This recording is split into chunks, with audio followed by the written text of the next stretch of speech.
So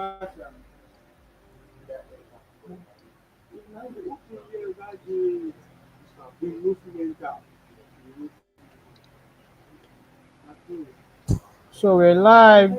Hello everyone. If you can hear me, kindly indicate in the comment section. I think we have some people joining. We have two persons. If you can hear me, kindly mention your name and your startup name and your location. Let's see those here.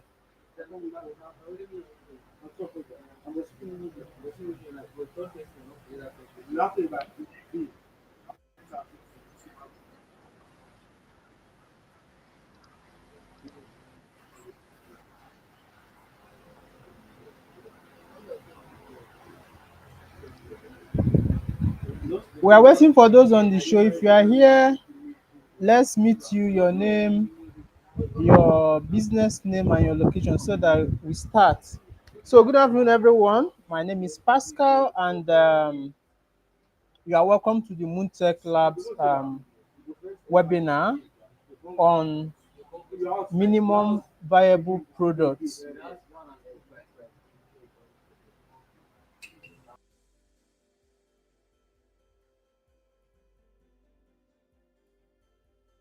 Okay, hi everyone. I think Pascal went offline. Okay, he's Okay, back. I'm back. So, you are welcome to the Moontech Labs first webinar on minimum viable products. First off, the Moontech Labs is a startup accelerator and co-working space located at 𝗙𝗲𝗘𝗘, Abuja, located actually inside the Amaka Mall in 𝗙𝗲𝗘𝗘, Abuja. So we put together these webinars or this series of webinars to help startups who are still at the resources they need to actually build investable businesses, not just any kind of business. So with me today we have our CTO, Mr. Nizo. Hi Nizo, good to have you here. Hi Pascal. Good day everyone. Good to be on this conversation. Yeah. So today we'll be dealing basically with MVP, minimum viable product. We are still waiting for your introductions, guys.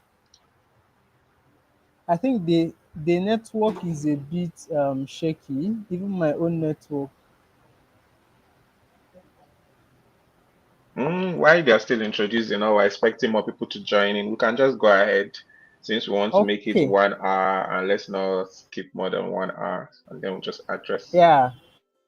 And we are short of time already. Yeah. Yeah. Okay. This session is basically to help us know, one, what a minimum viable product is, how to actually build it, and then options of minimum viable products that we can all explore. If you are here to join our WhatsApp group, I will drop the link to join in the comment part of this video so that you can join and have access to other insights and resources we share for our founders. Now, what's a minimum viable product? Minimum viable product is the simplest version of a product which includes enough features that meet the actual need of early adopters. So let's say, for example, you are which business would I use to give an example? You are a health tech app where doctors book, where individuals go to book medical doctors. Now, at the beginning, you might not have the resources to build an app or an actual website, but you can even start maybe with a WhatsApp group where you share information with people. And it can be a WhatsApp group, it can be a Facebook group where you share info with people and then you tell them to DM you if they need a doctor. Now you are building a community around your product even before the launch, and you still make money when people DM you to actually book a doctor. Now it is noteworthy that the minimum viable product is just a learning tool.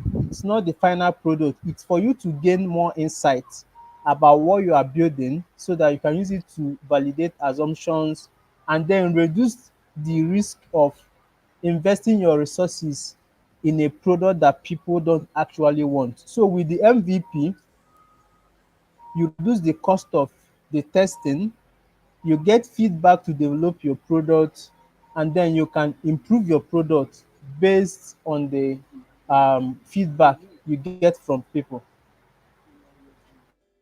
Let's Yeah, so see I if can people are even dropping. I'm waiting for comments. I'm I can okay. already add to what you're Okay, I can saying. see Faith. Okay. Hi Faith, good to have you here. You can tell us your location and your business. So while we are waiting for Faith and others, Nizo, do you have any addition to the Uh-huh. introduction we just Oh, okay. No, not even for the introduction. I just wanted to put more light on community. So you talked about starting with a community. A community is one of the biggest assets every founder can have at their early stage. A group of Mhm. people who you already see as either your partners or your users, potential users. So a community is very important. So that's why when we build, we even as people who want to work with founders, we prefer to work with founders who already belong to an active community around what they are building. So it's very important. So over to you, Pascal. Thank you very much for the addition, Nizo. So let's move forward while we are waiting for more introductions from those that just joined. Now, why are MVPs very important for startups and product development? The first reason is that it helps you to validate your market demand. We discourage startups from just jumping directly into building a product or maybe building an app that will cost you a lot of money. It saves cost for you to maybe build a landing page or even a Google form to get people to sign up. That's like an MVP, to get people to sign up to wait for a particular launch of your product. I mentioned earlier, it can be a WhatsApp group, it can be a Facebook group or whatever. But then the number one reason for MVP is that it helps you validate the fact that there is actually a market, there is actually a payable customer base, people that have the means to pay for your product when you eventually build it. So MVP number one helps you to validate your market. Two, it minimizes risk. The risk of you building the wrong product for the right market or the right product for the wrong market. There could be a market, but your product or the version of your product you are building might not be the actual version which those users need. So the MVP helps you to reduce the risk of spending so much money on something people don't need. Do a little of the pre-product so that you don't get to spend much money or much time or other resources which might be human resources building something people don't actually need. Then it saves you time and resources. I've mentioned that it helps you generate early feedback to iterate your product. It also helps build investor confidence. So imagine an investor wants to invest in your product. Now it sounds better that you have maybe 5,000 users waiting on a WhatsApp group for your product to launch versus you are waiting for money to start building your product. So I know a lot of founders do that. They are waiting for money, they are looking for funding, they are looking for funding where they can start something as simple as a WhatsApp group or a Facebook group to even try to test what they are building, right? It could be a Google form, right? We'll get down to some of the different sort of MVP that you can try out.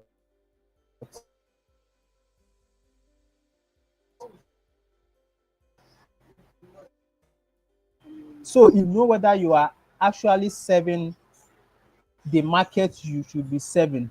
So it could be a change in your business model. It could be a change in the market that you are focusing on. It could be even a change in your marketing channels. I think was it 2 days ago I gave an example that Money Point and Zenith Bank, they play within the same market, but the difference is that Money Point, instead of opening another big conventional bank, they cut out a section or a blue ocean out of that already saturated banking sector, which could be the same for your startup. It could be a very big market, but segmenting or focusing on a specific aspect of the market that will give you the results you want will help you thrive faster versus trying to capture the whole market at the same time. I see a lot of startups, you ask them who are your market, they tell you everybody. Every if Everybody. everybody is your market, then you don't have a market. So there has to be a specific sector of the market that you, in fact, there are even sub-sectors. Some marketers will advise that you even go down an inch down. So for example, you are focusing on women. Let's say you're focusing on pregnant women. You have a product for the women sector. Now you have to go down, not just women, you are focusing on pregnant women, and then they need this product within the first, maybe first 5 weeks of their what's it called, when they go to the hospital for all this their pre delivery I stuff. think that's Now, antenatal. yeah, so you knowing the sub niche of your market helps you to know when and where to get those people. So an MVP helps you to know whether you need to change strategy for your market. Then it helps you to achieve product market fit. It helps you to iterate your product in simple terms till it fits the market you are building for. You might build a beautiful product, but the people you are building it for, they are not online. So imagine you are building a product for maybe seniors above the age of 70, 80. These people are likely not going to be on TikTok, and you are going to run an advert on TikTok for people in their 80s. That's a big mistake. So most Or of these you're people, building or you're building an app oh, that has cursive fonts. you see, so you have to know it helps you achieve product market fit, and this involves trying to tweak your product to actually fit the market.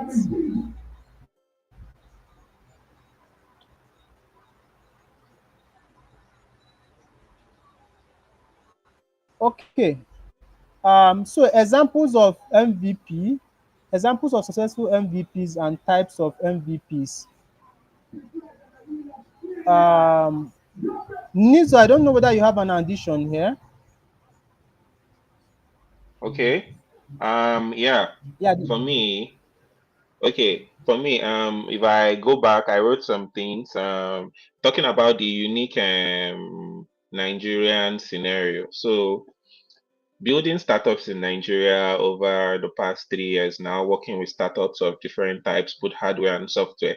It has taught me some very hard industry lessons, and some that I can already put out there as things that are unique to Nigeria is that our culture even goes as far as affecting how projects are to be built. And so if you're building something for a particular set of people, you need to go as far down as, searching the culture, if this sits well with their culture, is this something they accept? You need to consider all of that. So the Nigerian scenario or use case for startups is very dynamic. So we encourage startups to, as much as possible, carry out the research to make sure that it is domiciled to what you're facing. You're building for a specific people, do the research down to their culture, their traditions, their norms, and then make sure you're building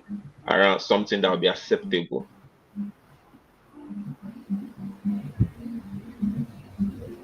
Over to you, Okay, Pascal, or should I go ahead? so let's quickly run through the example of successful. Okay, can you Okay. hear me? Yeah. Can you hear me? I can hear you. Okay, so let me quickly run through. Okay, I've almost exhausted my own time. So let me run through the example of successful MVPs. So some successful MVPs that we've had is number one, Dropbox. Dropbox started with a simpler explainer video demonstrating how their product works. This video attracted a lot of users, I think up to, was it how many, 5,000 or thereabout. They had so many people sign up on their landing page form to validate the demand of their product even before they built it, and they did this with a simple explainer video. The second one is Airbnb.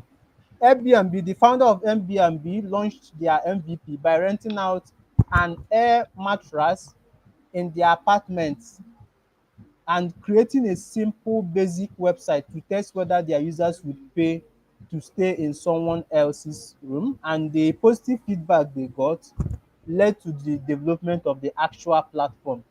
Another one is Instagram. The initial version of Instagram, Bourbon, focused on photo sharing and just basic social interaction. So based on the user feedback, the team built the platform demo and focused solely on photo sharing, which now became a massive hit. Then the last one is Twitter. Twitter started as an internal SMS-based tool for employees to communicate within a company. The simplicity of the platform was loved by everyone, and it now evolved into the global social media platform we know today.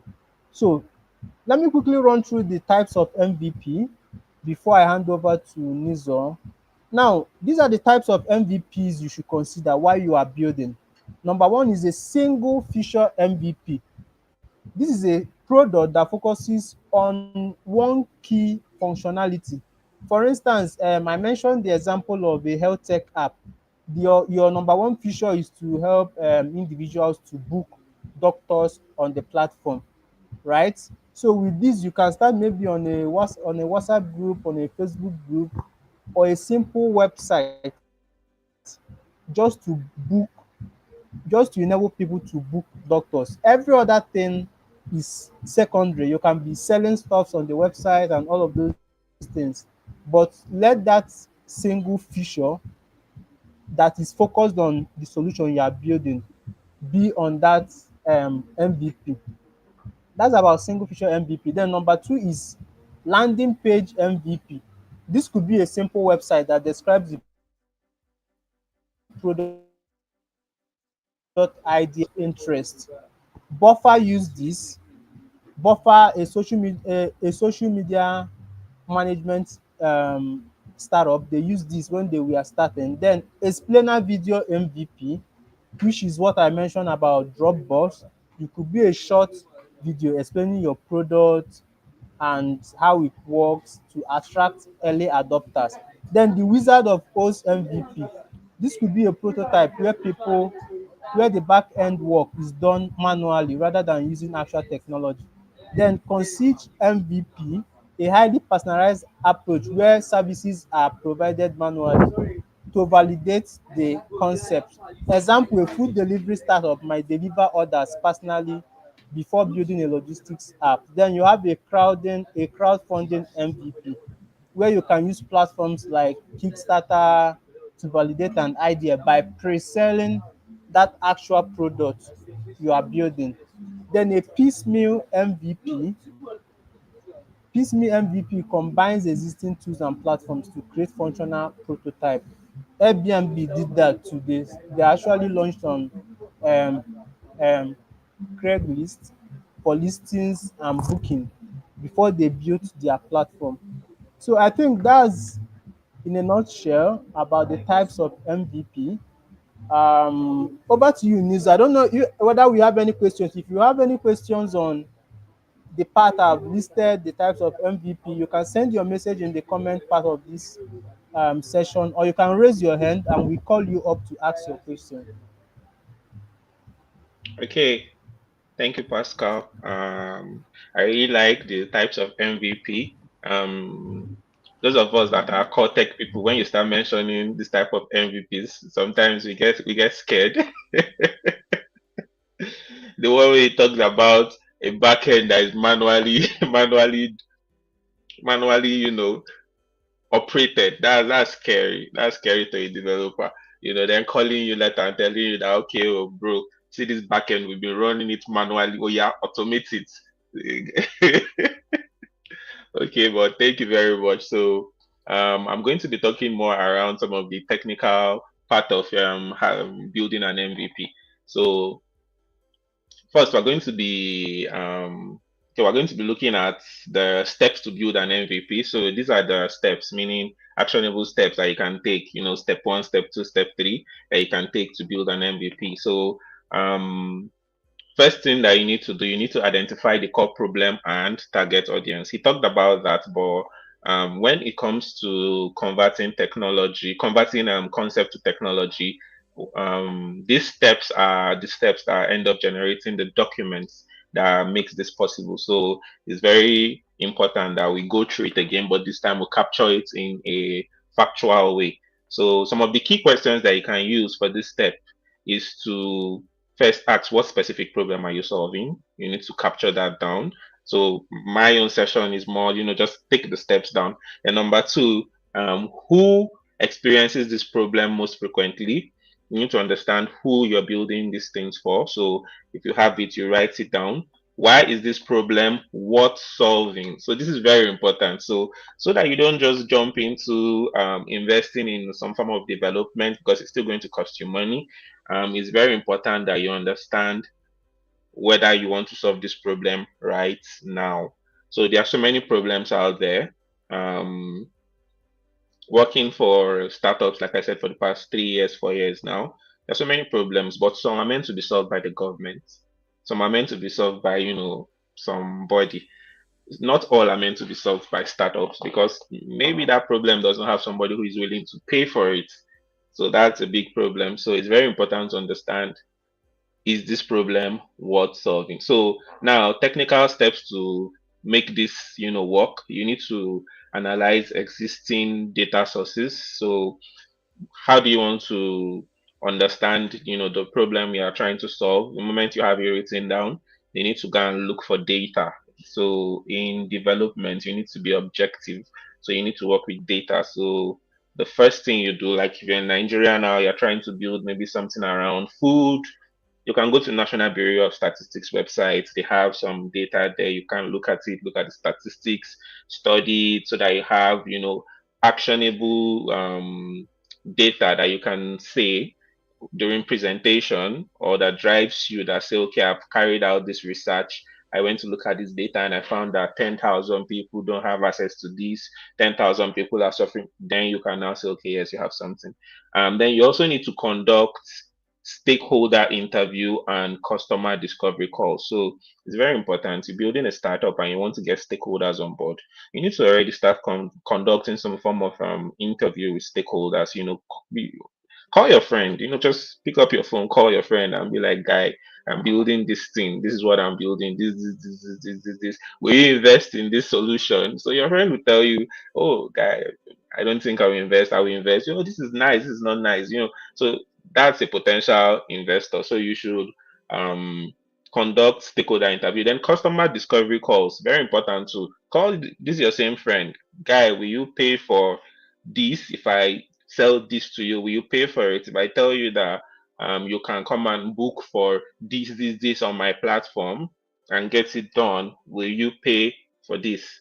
And then he'll tell you that yes or no. If that and that's if your friend is under your customer segment. Okay, same question. What about if you're building something that you intend to influence culture reasoning? Okay, I'm going to note this one down. something for culture reasoning.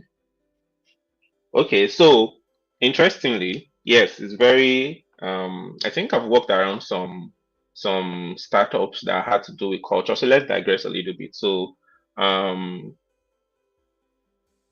there are different models um for commercialization of a startup idea.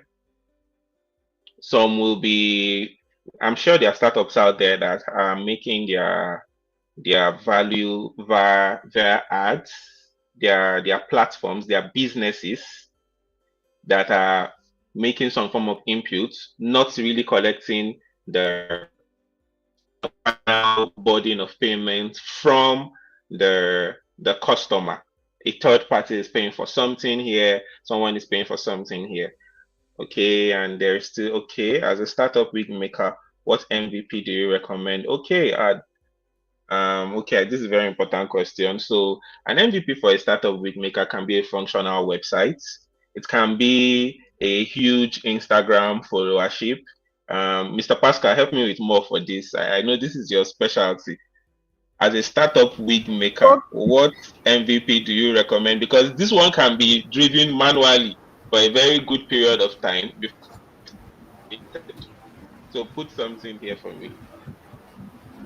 Okay, so number one is that wig making, the way it is as a business, cannot be classified as a startup.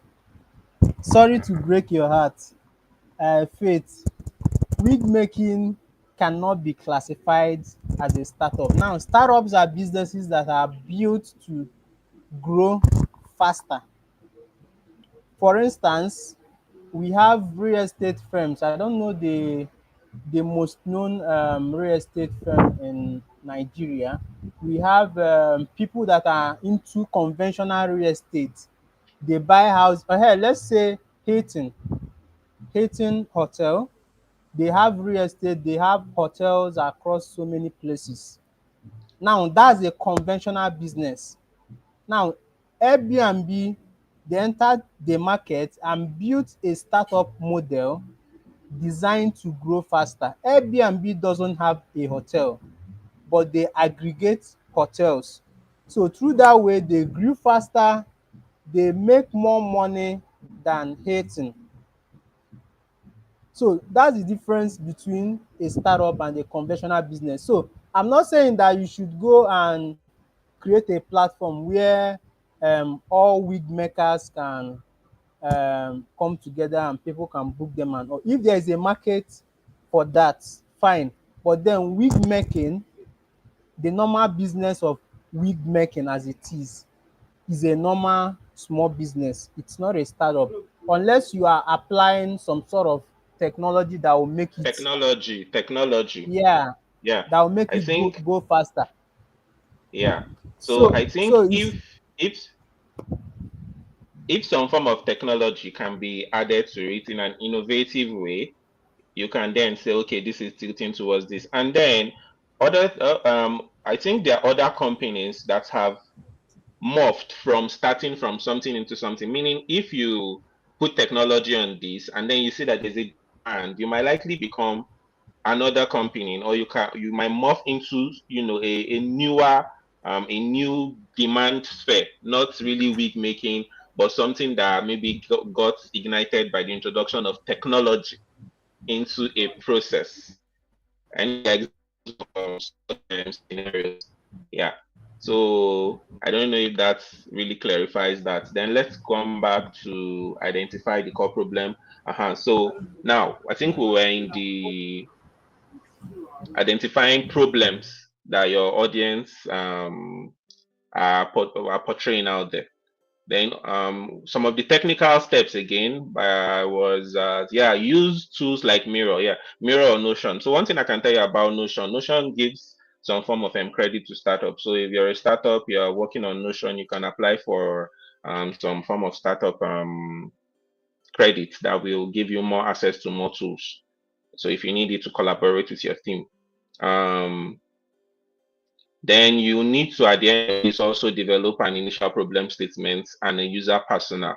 So it's very important that you have a strong problem statement. You know what you're solving. I am a startup aimed at doing this for this because of this. I think there's a format for that. We call it a one line or something that you just say that summarizes what you're doing as a business. Then you need to also know the user persona. The user persona can be a user persona is Nizo. Nizo is a this state is a data scientist in Abuja. Then Nizo has problem accessing data tools for this. Then you now come, I am building a tool for data scientists to do this. So now you have a full user persona of a potential customer. So another step to build your MVP, you need to define the primary feature set. So just like what Mr. Pascal was saying, you can start from literally anything. You can start from an Excel sheet. You can start from a WhatsApp community. But when it gets technical, you need to do some future definition, meaning you want to write down the features that you want to implement in this solution that you're building. Maybe you're trying to migrate from, you've been doing it on Excel, now you want to take it to a mobile application to make it more seamless for your customers and you. So this time you now need to start writing the features that you want to implement. So and there is a key approach for future implementation. There is something we call the 80-20 rule. So 80-20 rule says that you should focus on features solving 80% of the problem with 20% of effort to implement. Just state, I think to summarize, it means the feature that can solve a huge chunk of your problem and can just be easily implemented. That should be some of the first features that you should immediately build. So that's the 80-20 rule. So technical step, you need to list all possible features. You can use prioritization method like Moscow. Then you can validate the relevance with some more user feedback. Okay, so now next thing is to rapid prototyping and testing. So you have a problem statement, you've defined your user, you know the persona, you have done the features and everything, you've listed it.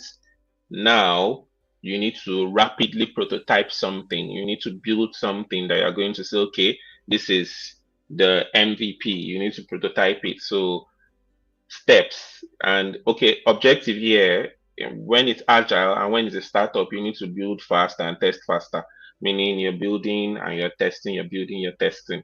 It's not at this point, especially technical founders get very emotional.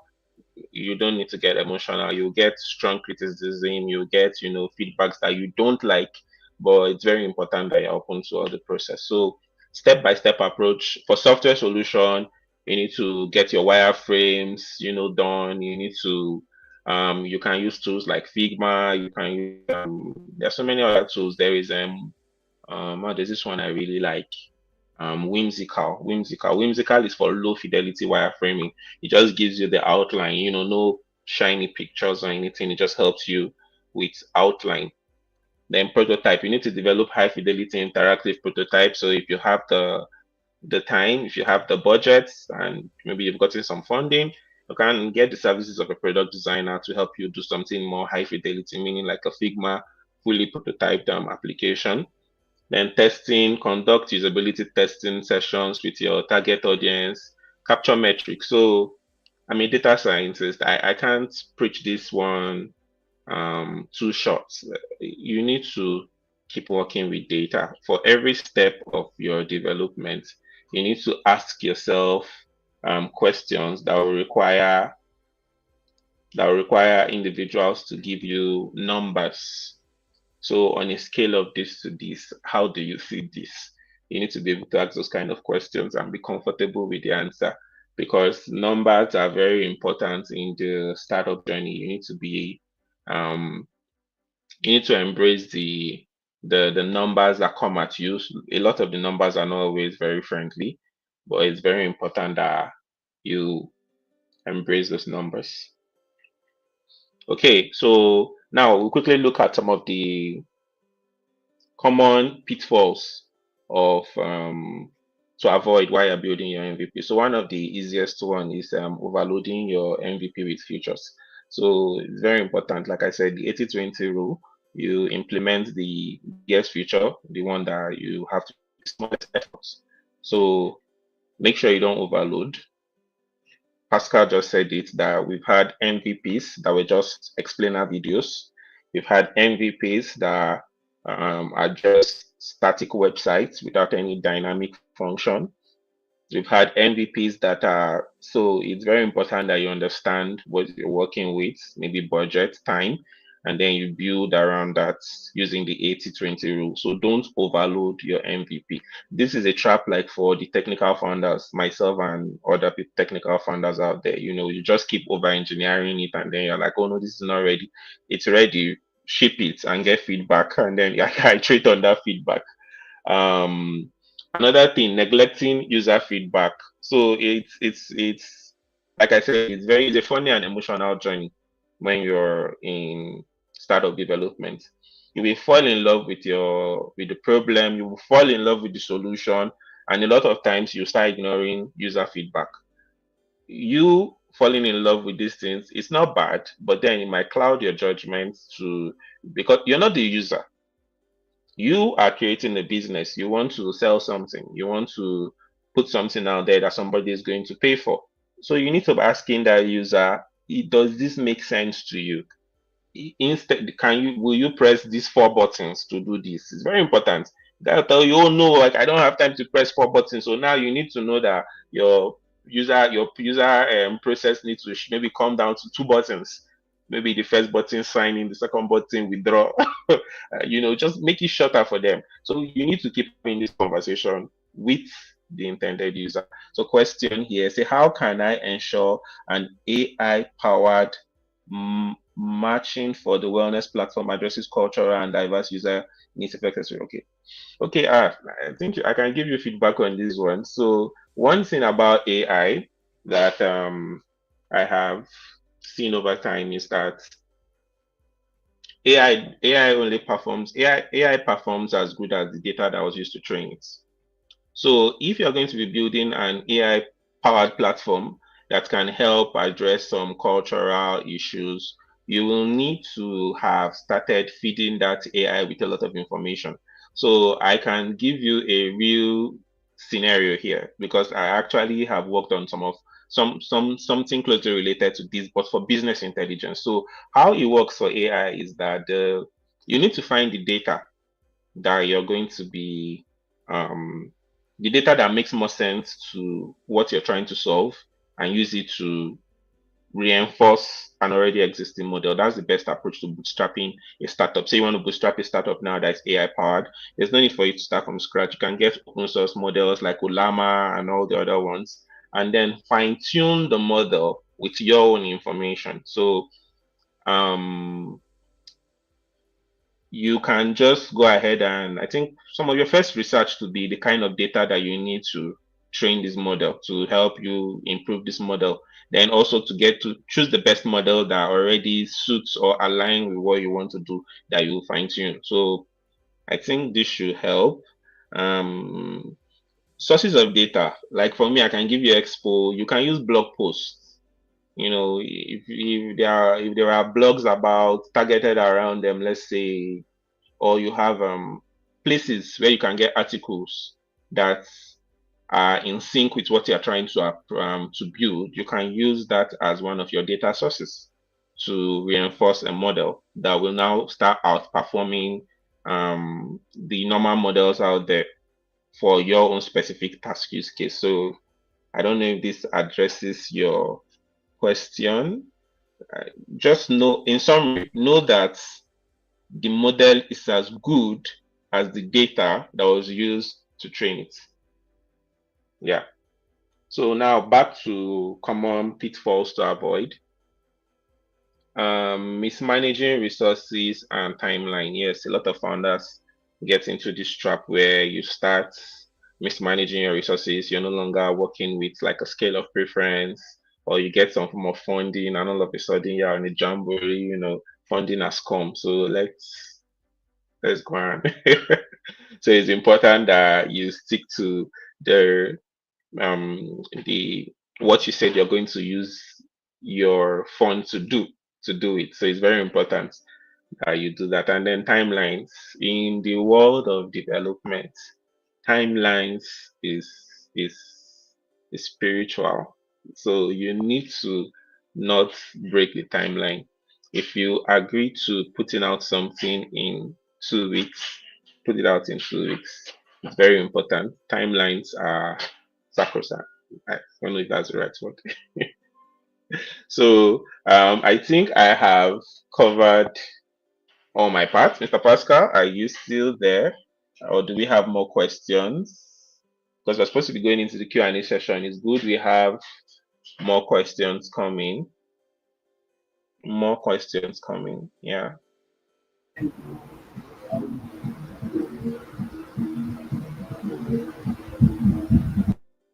Okay, so I think you've covered the last question, which is Yeah, around I did. AI Okay, yeah. powered matching. Yes. I answered that one.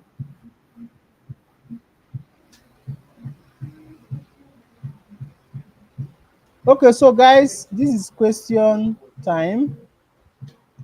Okay, so while we're waiting for more questions to come in, I'd just like to throw more light on some of the offerings that the technology, because Moontech Labs is a startup accelerator space, and we give both access to funding and technology. So let me talk a little bit around the technology. Well, what you can get as a startup domiciled in Abuja that want to work with us, you can have access to industry insights. So working in the space for close to 4 years now. I've experienced a lot of Nigerian specific industry, will I say, perspective to how you build a startup, the technology that is required, and all of that. So, and then also you get access to some of technology support, in one way or the other. It can be in code, it can be in cloud assets, AWS credits for you to be able to build your first MVP. Then also, yeah, we also work with both software and hardware solutions. So if you're a hardware startup in Abuja and you are building the next big thing, you are building some hardware to, computer vision, something around data science and embedded systems for some form of communication, and you need to get some industry insight on that, please come on board. Um, I don't know. Do you know any more, Mr. Pascal? I'm trying to talk about the technology offering here. Um, Okay, so I think you've basically said everything. I think someone is asking, do you work with startups based outside of Abuja? Yes. So far as you're a okay. startup, whether you are in Abuja or outside Abuja or even outside Nigeria, so far as your startup solves a problem and maybe you pass through our criteria and you join our accelerator program, we would love to meet all sort of startups that are creating big solutions across Africa and beyond. So you can I've dropped the WhatsApp link for our group. So just as Nizo has mentioned, all of the things that we do at Moontech, you are free to come in into the space to work from there and meet fellow startups. We're also curating a list of free resources for startups Notion, HubSpot. Some of these guys have some free offering or offering at discounted prices for startups. So we are compiling a lot of this. So we'll share it with you guys on the WhatsApp group. So I don't know whether Nizo has more addition. before we round up? Um, okay, to add to the list of other free, you can also add Airtable. There's this thing I'm doing with Airtable, and I got $500 startup credit there.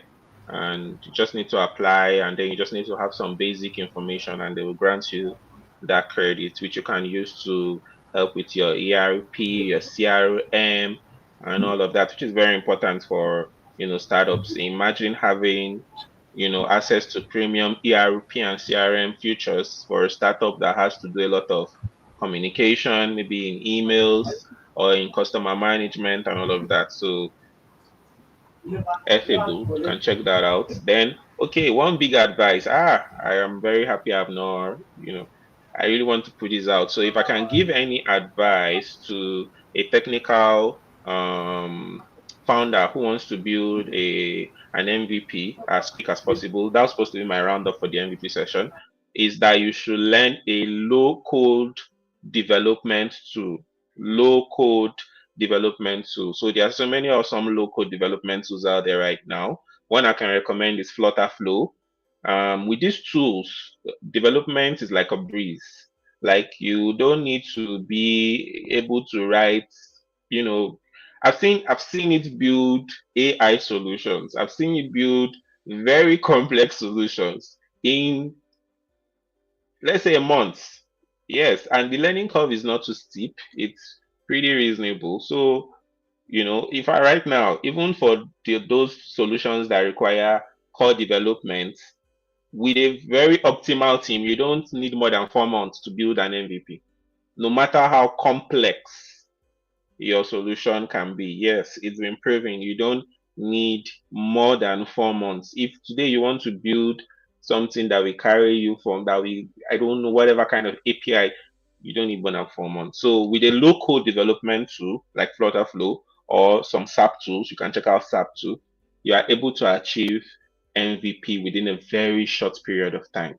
And your MVP might just be more functional than a basic website. So that's my big advice for beginning 2025. I'm going to follow up on this throughout the year. I'm going to keep asking who is learning Flutterflow, who is learning this local tool, who is learning that. I'll keep putting it out there because it's the future of development already. Thank you, Pascal. Back over to you. Thank you very much, Nizo, for the addition. So thank you everyone for joining in today's webinar. We look forward to sharing more with you on the